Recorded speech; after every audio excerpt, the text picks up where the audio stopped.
Even though the NFL trade deadline every single year is basically a bust, we're starting to see some traction this year. You had the McCaffrey deal, you had the Robbie Anderson deal, some other ones, and there's a lot of teams that are going to be sellers at the deadline, a lot of teams that are going to be buyers. So here are 10 trades that we want to see. And yes, starting off at the top, you want to get nuts? Let's get nuts. I want to see Tom Brady traded to the Bay Area, where I mean, there was some scuttlebutt that after Brady left the Patriots, that he would reunite with Kyle Shanahan. Shanahan and Belichick have a great relationship going way back in the day. And it would make a lot of sense. Brady's from the Bay Area, be able to play in front of friends and family, all of that good stuff, right? But it didn't work out. He went to Tampa Bay, which he trademarked. Whatever, won a Super Bowl, but it's not looking too good this year. Tampa Bay is a mess.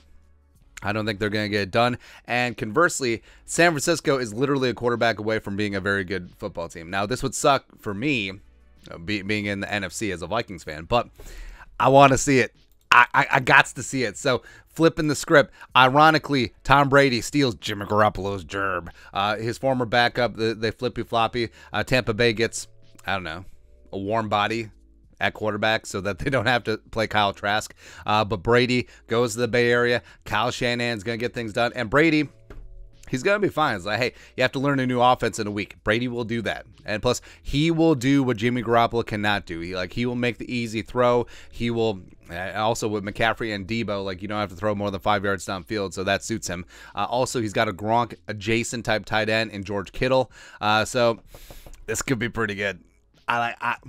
Not gonna lie, this obviously would make San Francisco a true contender. That kind of sucks, but just for the sheer entertainment value, I would love to see this, man. But to more realistic trades.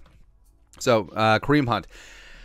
Things aren't going well in Cleveland. Also, Nick Chubb has really established himself as a true blue alpha running back one. I know they had this weird timeshare for the last couple of years. Hasn't really worked out this season, and Kareem Hunt wants out. I think that the Rams make a lot of sense. Where Kareem Hunt is this great outside zone guy. The Rams haven't got a lot of production from the running game, and part of it is offensive line, but also the passing game has suffered because of it. So play action isn't as good. You're behind the sticks, and Kareem Hunt would get a fresh start out in La La Land. Next up, trade number 4. So Chase Claypool stuck behind Deontay Johnson as well as George Pickens, the rookie coming out of Georgia. Claypool has sort of lost his way, and it's weird because Claypool had a pretty solid rookie season, even though he's, I don't know, some of his decisions on the field questionable. Right? It's like, hey, we need music at practice. We do not care. I love Mike Tomlin, man, but trade him to the Packers. Now, I understand it's like, but you're going to be enriching the Packers. This is just going to add more layers to the comedy because Claypool, first off, Claypool is sort of out there. Plus, him trying to learn a new offense, and Rodgers already having issues with his young receivers. I mean, Claypool's talented, but he's not going to work his way into the offense.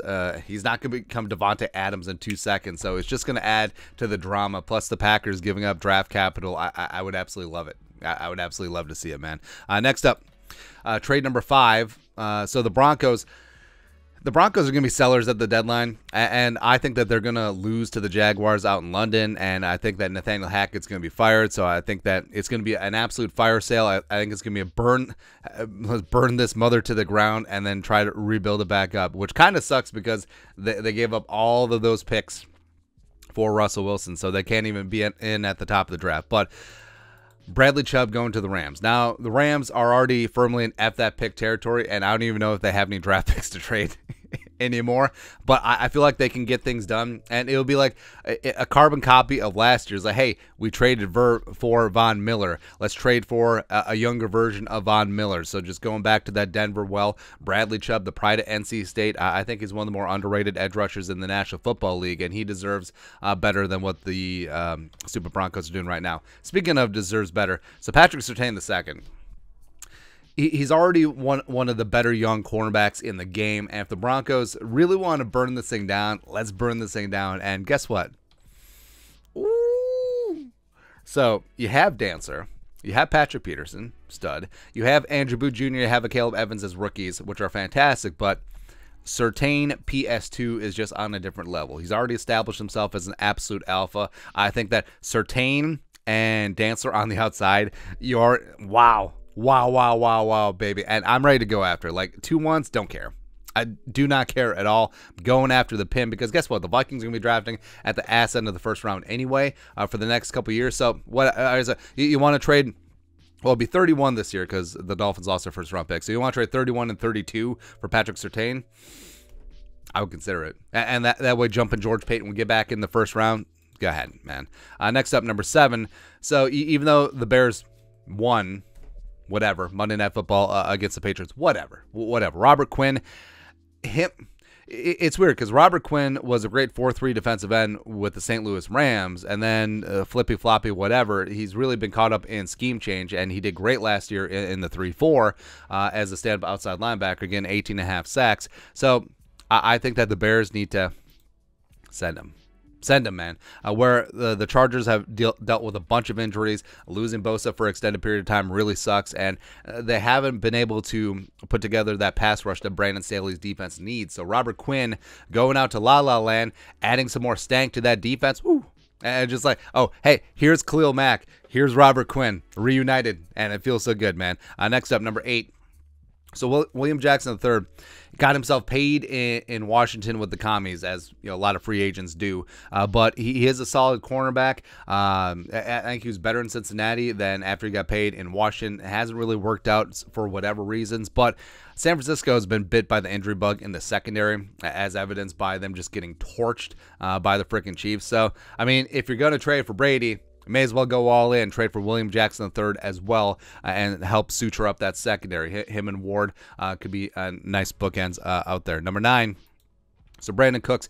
Brandon Cooks, who's been traded 17,000 times in his career. What's one more time? So the Giants, the G-men, are getting wide receiver production from who knows where, right? But they're just quasi getting it done. I do think that Brandon Cooks would be a nice addition to this wide receiver room where, I mean, Galladay can't get off the bench. Sterling Shepard got hurt.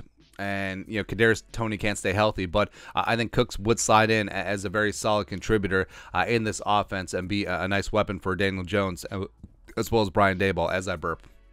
And lastly, running back Cam Akers, who's been on the outs for it seems like weeks, months at this point. But after the Rams trade for Kareem Hunt in our scenario, of course, he is gone and going down to Miami where, I mean, the Dolphins, they've been searching for like a lead running back. Now, Mostert coming over from the Dolphins with McDaniel does make sense. They have Chase Edmonds there, but Cam Akers, when he's dialed in, is an extremely talented back. Of course, McDaniel coming over from the Niners.